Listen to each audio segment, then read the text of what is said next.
अगदी पहिल्यापासून काय तर राजा अकॅडमीमध्ये महाराष्ट्राच्या कानाकोपऱ्यातून मुलं येतात आणि इथून ते भरती होऊन जातात.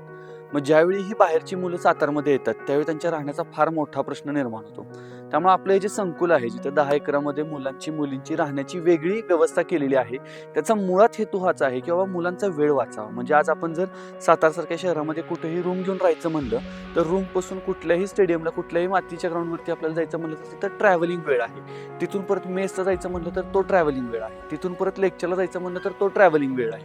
आणि इथं आपल्या अकॅडमीमध्ये रूममधून बाहेर पडल्यानंतर लिटरली 50वा पाऊल ग्राउंडवरती पडतं. एक 50वा पाऊल तुमचं किचनमध्ये जातं. 100वा पाऊल तुमचं लेक्चरमध्ये जातं. ही सगळी सोय होण्यासाठी आपण एकाच ठिकाणी सगळ्या गोष्टींची सुविधा उपलब्ध केलेली आहे. आणि त्याचा फायदा असा झाला की गेल्या काही वर्षात सातत्यानं आपला निकाल हा 100, 150, कधी-कधी 150-200 इतक्या विद्यार्थ्यांपर्यंत जातोय. त्याच्यामागं कुठेतरी हे जे आपण विद्यार्थ्यांचे अर्धा तास, पाऊण तास एका ठिकाणी जायचे वाचवतोय, त्याचा फार महत्त्वाचा रोल आहे.